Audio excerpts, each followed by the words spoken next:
नमो राघवाय।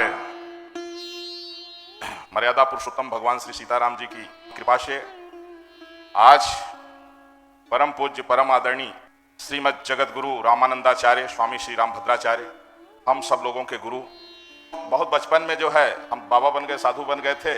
एक बार गुरु जी से बहुत छोटे में ही मिले, बोले कुछ पढ़े हो? हमने कहा बस सीताराम सीताराम करते हैं। बोले हम पढ़ाएंगे।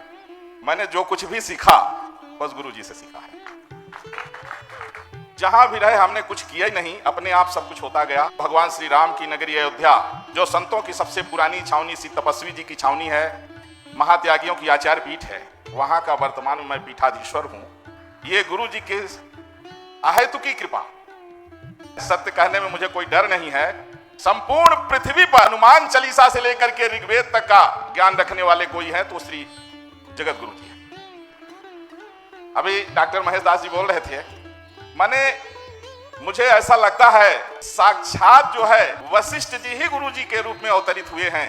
इतना ज्ञान मनुष्य को नहीं हो सकता है। कोई चाहे सन्यासी हो, चाहे किसी भी संप्रदाय का कोई भी, श्रीमद जगत गुरु जी को हनुमान चालीसा से लेकर के ऋग्वेद तक का अगर किसी को भी कोई शंका हो पूछ सकते हैं, दूसरा ऐसा कोई नहीं है।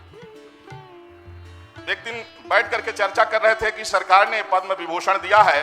सरकार से हम लोग मांग करते हैं कि पूज्य जगत गुरु जी को भारत रत्न से सम्मानित करें। ये हम सभी शिष्यों की इच्छा है। इसको लेकर के हम लोगों ने अभी अयोध्या में बैठक किया है और बहुत जल्द ही हम लोग जो है आगे भी इसकी मांग को रखेंगे। आज बहुत आवश्यक है। कभी देवासुर संग्राम हुआ था धर्म रक्षा के लिए, कभी राम रावण युद्ध हुआ था धर्म रक्षा के लिए, कभी महाभारत हुआ था धर्म रक्षा के लिए।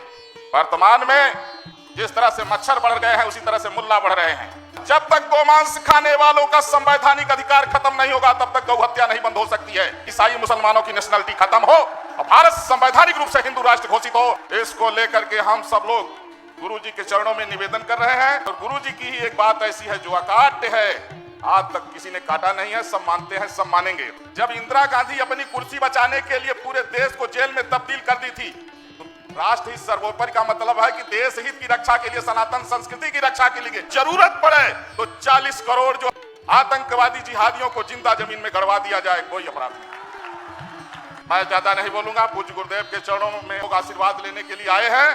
पहले हम लोग सोचते थे साधु का काम केवल भजन करना है, लेकिन गुरु जी ने बताया कि शास्त्र और शस्त्र दोनों में निपुण होना संत का काम है। पूज्य गुरुदेव भगवान की